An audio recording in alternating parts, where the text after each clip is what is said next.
আওয়ামী লীগের পতন হয়েছে, আওয়ামী লীগ দেশ ছাড়া হয়েছে। কিন্তু আজকে যদি এই গণঅভ্যুত্থানের পরেও আমরা দেখি অন্য কোনো একটি দল বা অন্য কোনো একটি দলের নেতাকর্মীরা ঠিক একই কাজটি করে, তাহলে আপনারা এই আওয়ামী লীগ থেকে কি শিক্ষা নিলেন? একটা জিনিস মনে রাখবেন, আমরা আসলে এই নির্যাতকের পরিবর্তন চাই না, আমরা এই নির্যাতনের যে সিস্টেমটি সেটির পরিবর্তন চাই। বিএনপিকে খেপাস, ছাত্রদলকে খেপাস, আর বেয়াদবি বন্ধ না করিস এই সার্জিস ফার্জিস, এই যে হাসনাত আব্দুল্লাহ আর বাকি কটা আছিস, ছাত্রদল যদি তোদেরকে অপাঙ্ক্ত ঘোষণা করা শুরু করে না, ছাত্রলীগ তো ফেলবে বঙ্গোপসাগরে করে, আর ছাত্রদল তোদেরকে ফেলবে ওই দূরে নিয়ে টাই না প্রশান্ত মহাসাগরে। যতক্ষণ মাঠে আওয়ামী লীগ ছিল, সব গ্রুপগুলো একসাথে হয়ে আওয়ামী লীগকে হটানোর চেষ্টা করেছে, অথবা ধরেন প্রটেস্ট করার চেষ্টা করেছে, বা সমালোচনা, বক্তব্য, সেমিনার, টক শো সবকিছুতেই শেখ হাসিনা ছিল। এখন যখন আওয়ামী লীগ মাঠ থেকে সরে গেল, তখন ক্ষমতাকে কেন্দ্র করে বাকি যে দলগুলো একত্রিত ছিল, সংগঠন শক্তিগুলো, তারা আস্তে আস্তে বিভাজিত হতে শুরু করেছে। যেই সমন্বয়করা গেল কয়েকদিন আগেও বিএনপি বা জামাতের জন্য একদম ফেরেশতা রূপে তাদের কাছে এক ধরনের ভালোবাসার জায়গাতে ছিল, আস্তে আস্তে তাদের বিরুদ্ধে অবস্থান নেওয়া শুরু হয়েছে। কিন্তু এই আন্দোলনের ফিনিশিং আমাদের হাতে হয়নি, রাজনীতিবিদদের হাতে হয়নি, রাজনৈতিক দলের হাতে হয়নি, এটি হয়েছে আমাদের তরুণ ছাত্র যুব সমাজের হাতে। অতএব আমরা যারা আজকে এখানে আলোচনার টেবিলে বসেছি, আমাদের পরামর্শ আপনি নেবেন ঠিকই, কিন্তু আলটিমেটলি ছাত্র যুব সমাজের কথা শুনতে হবে। আসসালামু আলাইকুম রহমতুল্লাহ, সবাই কেমন আছেন? আশা করি সবাই অনেক অনেক ভালো এবং সুস্থ আছেন। সবাইকে স্বাগতম জানাচ্ছি আমাদের প্রথম ভিডিওতে। প্রতিদিন মতো আমি আপনাদের কাছে প্রিয় দর্শক, আজকের ভিডিও টাইটেল এবং থাম্বনেল দেখে ইতিমধ্যেই বুঝতে পেরেছেন আজকে কি বিষয়টা নিয়ে কথা বলবো। আজকে কথা বলবো বৈষম্য বিরোধী ছাত্র আন্দোলনের অন্যতম সমন্বয়ক সার্জিস আলমকে নিয়ে।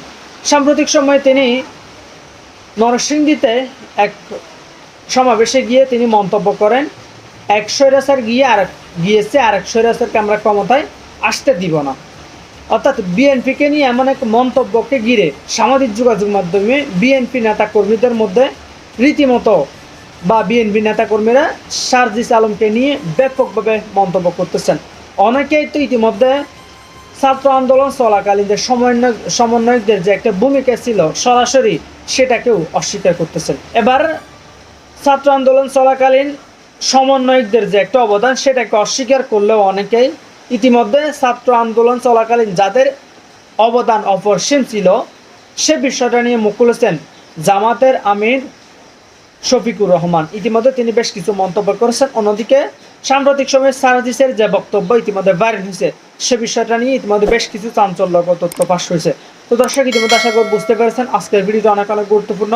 এক মুহূর্ত না টেনে সবাই ভিডিওটি ধৈর্য সহকারে দেখেন। তার আগে আপনারা যারা আমাদের চ্যানেলটি এখন সাবস্ক্রাইব করে সাথে থাকবেন। আওয়ামী লীগ দেশ ছাড়া হয়েছে, কিন্তু আজকে যদি এই গণঅভ্যুত্থানের পরেও আমরা দেখি অন্য কোনো একটি দল বা অন্য কোনো একটি দলের নেতাকর্মীরা ঠিক একই কাজটি করে, তাহলে আপনারা এই আওয়ামী লীগ থেকে কি শিক্ষা নিলেন?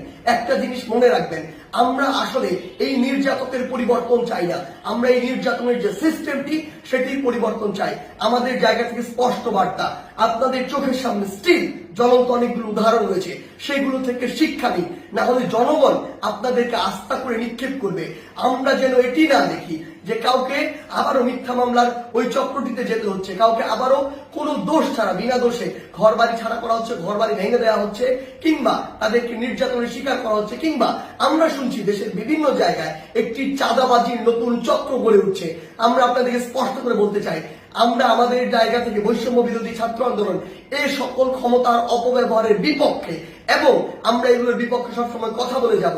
আপনাদের সহ আপনাদের যারা স্টেক হোল্ডার রয়েছে, যারা আপনাদেরকে এগুলো করার জন্য আসলে উৎসাহ দেয়, কিংবা আপনাদের ওই সমর্থক গোষ্ঠী যারা চুপ করে থাকে, তাদেরকে বলছি, জনগণ যদি একবার এই সকল সেন্টিমেন্টের বিরুদ্ধে দাঁড়িয়ে যায়, তাহলে আপনাদের অস্তিত্ব সংকটে পড়বে।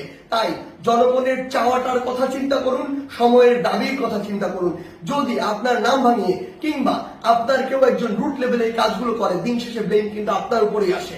তো এই জিনিসটি মাথায় রেখে পুরো বাংলাদেশে এই যে নতুন আরেকটি 16 বছরের যে বিভিন্ন চিত্র ছিল, উদাহরণ ছিল, সেগুলোর যে নতুন আরেকটি এক্সটেনশন কেউ কেউ তৈরি করছে নতুন করে, কিংবা নতুন আরেকটি সংস্কৃতি কন্টিনিউ করার চেষ্টা করছে, আমাদের জায়গা থেকে স্পষ্ট বার্তা, আমরা এটি সমর্থন করি না। এবং আমরা অন্তর্বর্তীকালীন সরকারকে স্পষ্ট করে বলতে চাই, আইন শৃঙ্খলা রক্ষাকারী বাহিনীর মাধ্যমেও বিচার বিভাগের মাধ্যমেও যারা এই মিথ্যা মামলা থেকে শুরু করে চাঁদাবাজি, নির্যাতন, হয়রানি, ঘরবাড়ি ভাঙচুর এরকম কোনো কিছুর সাথে জড়িত তাদেরকে স্পষ্টভাবে আইনের আওতায় আনা হোক। আপনার কথা মতো কোনো একটি জায়গায় ব্রিজে টোল দেওয়া বন্ধ করে দেন কিংবা কোনো একটি স্টিকার দেখে পার হয়ে যান, এটিকে আমরা কোনোদিনও সমর্থন করি না। আমাদের জায়গা থেকে স্পষ্ট বার্তা, অবশ্যই প্রত্যেকটি ব্রিজে এই টোল যেটি সেটি টোল দিয়ে যেতে হবে। এবং আরেকটি হচ্ছে যেটি, যখন এই ব্রিজে কোনো একটি গাড়ি এভাবে ত্রাণের কথা বলে বা অন্য কোনো প্ল্যাটফর্মের কথা বলে টোল ছাড়া চলে যাচ্ছে, আরো অনেক গাড়ি আসলে টোল ছাড়া এভাবে ওই গাড়ির সাথে চলে যাচ্ছে। এই যে অপসংস্কৃতিটি কিংবা ক্ষমতার অপব্যবহারের যে নোংরা বিষয়টি, এটি আমরা কখনোই সমর্থন করি না। রাষ্ট্রের যে আয়ের সেক্টর গুলো রয়েছে সেগুলো সুন্দরভাবে চলতে হবে রাষ্ট্রের সুন্দরভাবে চলার জন্য। আরেকটি গুরুত্বপূর্ণ বিষয় যেটি আমরা দেখতে পাচ্ছি, বিগত 16 বছরে আওয়ামী লীগ ফ্যাসিস্ট সরকার কি করেছে, তার ক্ষমতার অপব্যবহার করেছে। আওয়ামী লীগ বাদে অন্যান্য যত রাজনৈতিক দল ছিল, ওই রাজনৈতিক দলগুলোকে বিভিন্ন মিথ্যা মামলা দিয়েছে, হয়রানি করেছে, চাঁদাবাজি করেছে কিংবা তাদেরকে এলাকা ছাড়া করেছে, যেটিকে আমরা কখনোই সমর্থন করি না বলেই আজকে 16 বছর পরে হলেও ছাত্র জনতার গণঅভ্যুত্থানের এক সমন্বয়কারী বগুড়া গেল, তার মুখের এক্সপ্রেশন দেখেছেন, মানে হুমকি দেওয়ার ভাব দেখেছেন। তুই বগুড়ায় গেলি, সেটা জিয়াউর রহমানের জন্মস্থান, সেটা বিএনপির ঘাঁটি, তোর চেহারার এক্সপ্রেশন। আবার টাঙ্গাইলে এই সার্জিস হুমকি দেয়, এক ফ্যাসিস্ট নামিয়ে আরেক ফ্যাসিস্ট আনতে চায় না, মানে জামাতি ভাষায় কথা বলে, এক জুলুমকারী সরিয়ে আরেক জুলুমকারী আনতে চায় না। এইসব বেয়াদবের সাহস এত বাড়ল কিভাবে? এরা মনে করেছে যে আওয়ামী লীগকে নামিয়েছে এরা। তোরা মনে করিস যে তোরা কোটা আন্দোলন করতে গিয়ে মানুষকে জড়ো করেছিস, সাধারণ ছাত্রদের রক্ত ঝরা দেখে সাধারণ মানুষ রাস্তায় নেমেছে, সকল দলের নেতা নেত্রী কর্মীরা, ছাত্র নেতারা রাস্তায় নেমেছে, ছাত্র সংগঠন রাস্তায় নেমেছে, সরকার পতন ঘটিয়েছিস তোরা। আরে তোদের কোনো রোলই নাই সত্যি কথা বলতে গেলে। এটা প্রমাণ কিভাবে করা যায় জানিস? সিম্পল, এই কোঅর্ডিনেটরদের বলছি, এই যে সমন্বয়কারী তোদের বলছি, হ্যাঁ তোদের বলছি, তোদের প্রতি যতটুকু ভালোবাসার সৃষ্টি হয়েছিল না, এটা গেছে আমার। এটা কাজ করি আমরা সবাই, চলুন সাধারণ জনগণ এদের থেকে সাপোর্ট উঠিয়ে দেই।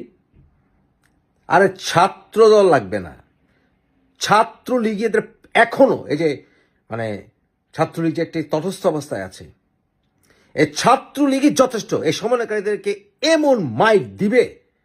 এখনো স্টিল শেখ হাসিনা খেতা বলেন, এই ছাত্রলীগই ওদেরকে হাড্ডি ভেঙে ফেলবে জায়গায় জায়গায় বাংলাদেশের। এতটুকু ক্ষমতা এখনো ছাত্রলীগ রাখে, ছাত্রদল লাগবে না। ওরা তো ছাত্রদলকে ঝাড়ি মারে, ছাত্রদল এখন ফুল ফোর্সে আছে। এদের বেয়াদবি শুধু তাকিয়ে তাকিয়ে দেখছি, বেয়াদবি। এক একটা গরু মার্কা চেহারা, এক একটা একটু চক্ষু চক্ষু দাঁড়িয়ে রাখছে, এক একটা গরু মার্কা ফেস, গরু মার্কা কথাবার্তার স্টাইল। আরে আমাদের জেনারেশনের নেতাগুলি দেখোস না, দেখ তাকিয়ে দেখ। আরে এই উপদেষ্টাদের ভিতরেই আছে তো, রেজওয়ানা দেখ কি স্মার্ট, দেখ আদিল ভাইকে দেখ কি স্মার্ট, দেখ দেখ হারামখোরের দল। মানে নতুন নতুন গজাইছে আর কি, তাই না? কিচ্ছু লাগবে না, ছাত্রদল সরে যাবে, ছাত্রদল সরে যাবে, ছাত্রলীগই তোদের হাড্ডি ভাঙবে, তখন বুঝবি সরকারকে ফালাইছে, বুঝবি জনগণ ফালাইছে না, তোরা ফালাইছিস। ছাত্রলীগই যথেষ্ট, যুবলীগ লাগবে না, আওয়ামী লীগও লাগবে না। এখনো স্টিল নাও এই যে নেতৃত্ব সংকটে যে আওয়ামী লীগ সাফার করছে, এখন স্টিল আমি তোদেরকে চ্যালেঞ্জ করে বলছি। আর ডক্টর ইউনূস রাজনীতি বুঝে না কিছুই, এই সকল সমন্বয়কারীদেরকে অতিরিক্ত প্রিভিলেজ দিচ্ছে, অতিরিক্ত প্রিভিলেজ। যারা আহত হয়েছে, যারা নিহত হয়েছে, তাদের পরিবারের জন্য সারা বিশ্ব থেকে সাহায্য আসা শুরু করেছে। এই সমন্বয়কারীরা মূল মানে সমন্বয়কারী হবে এদের সাহায্য সহযোগিতা ডিস্ট্রিবিউট করার জন্য। কেন অন্যান্য রাজনৈতিক দলের ছাত্র সংগঠন নাই? ওরা কেন ইনভলভ হবে না? সব বিষয়েই এই সমন্বয়কারী আর সমন্বয়কারী। 16 বছর 17 বছর সংগ্রাম করেছে সব রাজনৈতিক দলের ছাত্র সংগঠনগুলো। ওরা কি বসে বসে আঙ্গুল চুষবে? এরা কয় ফোঁটা রক্ত দিয়েছে এই সংগ্রামে? এ সকল সমন্বয়কারী হচ্ছে বেয়াদব শ্রেণী, আস্ত একটা বেয়াদব এগুলো। এদের কথাবার্তার স্টাইল, মুরব্বী বুঝে না, কিছু বুঝে না, কথাবার্তার স্টাইল। মুরব্বী বুঝানো হবে তোদেরকে বেশি বাড়াবাড়ি করলে। ডক্টর ইউনূস ফিরোজ তোদেরকে অপাঙ্ক্ত হওয়া থেকে রক্ষা করতে পারবে না। ডক্টর ইউনূস যদি এদেরকে অতিরিক্ত প্রিভিলেজ দেওয়া বন্ধ না করে, না দূর, ছাত্র দল লাগবে না, যুব দল লাগবে না, বিএনপিও লাগবে না, শুধু ছাত্রলীগ এদেরকে যদি অপাঙ্ক্ত ঘোষণা করে না, বঙ্গোপসাগরে ফালাই দিবে এদেরকে ধরে এসব সমন্বয়কারী। তখন বুঝবে সংগ্রাম কারা করেছে, তখন বুঝবে। সমন্বয়কারীরা সরকার পতন ঘটিয়েছে, ওরা যে ঝাড়ি মারে 15 মিনিটে ফালে দেবো, 15 মিনিটে মিডিয়া বন্ধ করে দেবো, 15 মিনিটে পত্রিকা বেশি বন্ধ করবে, 15 মিনিটে এটা করবে, 15 মিনিটে এটা করবে। 10 মিনিটের আলটিমেটাম দিয়ে শুধু ছাত্রলীগকে তাদেরকে সমুদ্রে ফেলে দেবে, বঙ্গোপসাগরে ফেলে দিবে। আর যদি তোরা বিএনপিকে খেপাস, ছাত্রদলকে খেপাস, আর বেয়াদবি বন্ধ না করিস, এই সার্জিস ফার্জিস, এই যে হাসনাত আব্দুল্লাহ আর বাকি কটা আছিস, ছাত্রদল যদি তোদেরকে অপাঙ্ক্ত ঘোষণা করা শুরু করে না, ছাত্রলীগদের ফেলবে বঙ্গোপসাগরে, আর ছাত্রদল তোদেরকে ফেলবে ওই দূরে নিয়ে টাইনা প্রশান্ত মহাসাগরে। তখন ওইখানে পানিতে চিপা শান্ত থাকিস। এর আগে তো সেনাপ্রধান তার ওখানে আমাদের সকল রাজনৈতিক দলকে ডেকেছিলেন। সকল বলতে সেখানে বিএনপি ছিল, আমরা ছিলাম, এরশাদ সাহেবের জাতীয় পার্টি ছিল, তারপরে ক্রমান্বয়ে যোগ দিয়েছেন মৌলানা মামুনুল হক সাহেব, তার সাথে সম্ভবত আরেকজন ছিলেন, চরমনাইর মুফতি ফজল করিম সাহেব ছিলেন ইসলামী আন্দোলনের, এরপরে আসিফ নজরুল সাহেব ওখানে আগের থেকেই ছিলেন। মোটামুটি এই কয়টা দল এবং ব্যক্তি সেখানে ছিলেন। ওখানে আলোচনা হয় যে বাংলাদেশের এই পরিস্থিতিতে আমাদের করণীয় কি, সামনে কিভাবে আগাবো। ওখান থেকেই পরামর্শ করার পরে সেনাপ্রধানকে মূলত আমরা পরামর্শ দিয়েছিলাম যে বিষয়টা আপনি প্রেসিডেন্ট মহোদয়ের সাথে যোগাযোগ করে আপনি সম্পন্ন করেন। একটা পর্যায়ে দেশের এই অবস্থা দেখে তিনি নিজে অনুভব করলেন যে এই কাজটা একা তার পক্ষে বা সেনাবাহিনীর পক্ষে করা সম্ভব নয়, এখানে সরাসরি রাজনৈতিক নেতৃবৃন্দের সহযোগিতা দরকার। তখন তিনি আমাদেরকে অনুরোধ করলেন বঙ্গভবনে যাওয়ার জন্য। এটা আমাদের জন্য আসলে সেই সময় একটু বিব্রতকর ছিল। আমরা বঙ্গভবনে যাব, রাজনৈতিক দলের নেতৃবৃন্দ বা কর্মীরা যারাই যাবে তারা তো যাবে প্রেসিডেন্টের দাওয়াতে, কিন্তু আমরা অনুরোধটা পাচ্ছি সেনাপ্রধান থেকে। দেশের সার্বিক অবস্থা বিবেচনায় নিয়ে এবং এটাকে একটা গুরুতর ইমার্জেন্সি বিবেচনায় নিয়ে আমরা তখন ওনার ডাকে সাড়া দিলাম এবং আমরা গেলাম। সেখানে যাওয়ার পরে প্রেসিডেন্ট মহোদয় ছিলেন, তার সাথে আমাদের অর্থবহ আলোচনা হয়েছে। জামাতে ইসলামী আপনারা যে সিদ্ধান্তগুলো দেখেছেন পরবর্তী পর্যায়ে প্রেসিডেন্ট মহোদয়ের দপ্তর থেকে যেগুলো প্রেসে দেওয়া হয়েছে, সেখানে জামাতের সক্রিয় ভূমিকা ছিল। বিশেষ করে আমরা বলেছিলাম যে 15.5 বছর এই দল এবং এই শাসকদের হাতে জনগণ শাসিত হয়নি, শোষিত হয়েছে, নির্যাতিত হয়েছে, এবং সবচেয়ে বড় নির্যাতনের শিকার দল হিসাবে বাংলাদেশ জামাত ইসলামী।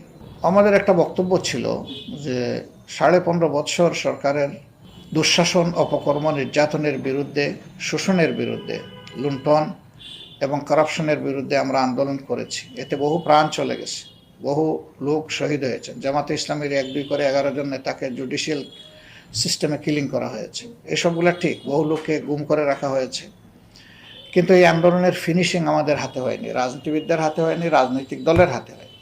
এটি হয়েছে আমাদের তরুণ ছাত্র যুব সমাজের হাতে। অতএব আমরা যারা আজকে এখানে আলোচনার টেবিলে বসেছি, আমাদের পরামর্শ আপনি নেবেন ঠিকই, কিন্তু আলটিমেটলি ছাত্র যুব সমাজের কথা শুনতে হবে। তাদের কথা না শুনলে এই পরিস্থিতি থেকে উত্তরণ হওয়া সম্ভব নয়। যে সিদ্ধান্তই আপনারা নেবেন তাদেরকে কনফিডেন্সে এনে আপনাদেরকে নিতে হবে। আলহামদুলিল্লাহ সেটা গৃহীত হয় এবং অ্যাকর্ডিংলি সেইভাবেই কোর্স অফ অ্যাকশনগুলো আগায়। আর আমরা ওখানে ছাত্ররা যারা নিহত হয়েছে তাদের ব্যাপারে শোক প্রস্তাবের জন্য দাবি তুলি, এটাও হাউস গ্রহণ করে। এরপরে তাদের জন্য দুয়ার প্রস্তাব দিই, সেটাও করা হয়।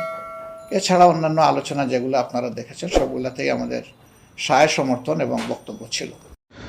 যতক্ষণ মাঠে আওয়ামী লীগ ছিল, সব গ্রুপগুলো একসাথে হয়ে আওয়ামী লীগকে হটানোর চেষ্টা করেছে, অথবা ধরেন প্রটেস্ট করার চেষ্টা করেছে, বা সমালোচনা, বক্তব্য, সেমিনার, টক শো সব কিছুতেই শেখ হাসিনা ছিল।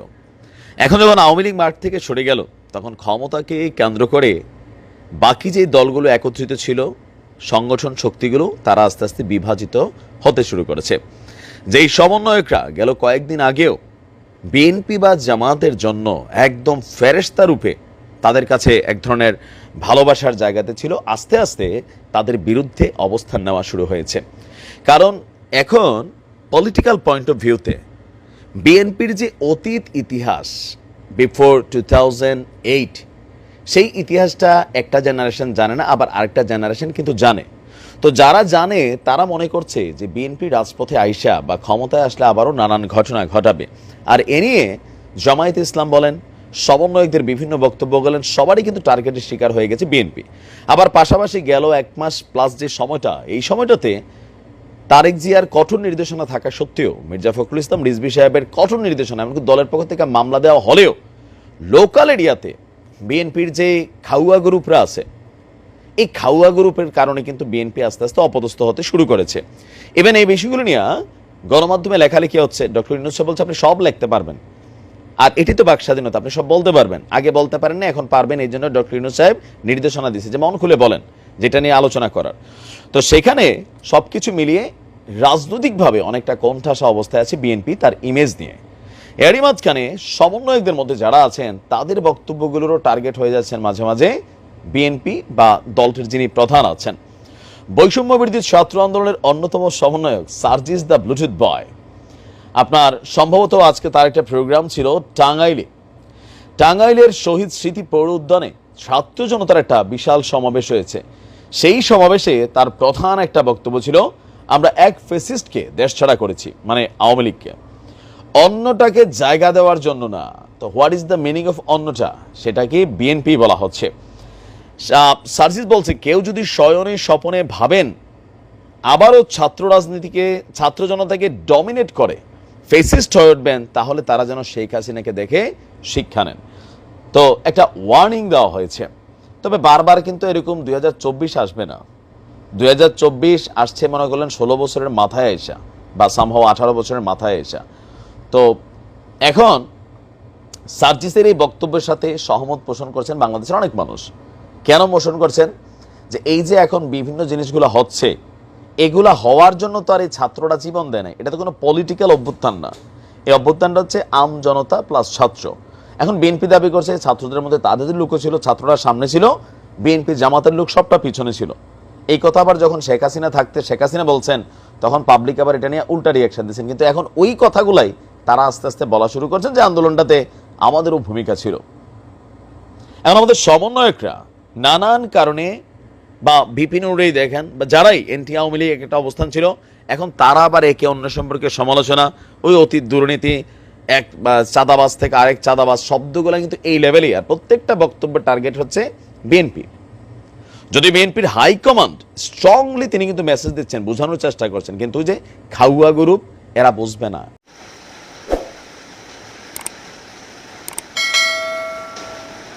তো প্রিয় দর্শক, ভিডিওটি ভালো লাগলে অবশ্যই শেয়ার করে দেবেন। আমাদের চ্যানেলটিতে নতুন থাকলে চ্যানেল সাবস্ক্রাইব করে সাথে থাকবেন। দেখাবো না কোনো ভিডিওতে। ভালো থাকবেন, সুস্থ থাকবেন। আল্লাহ হাফিজ।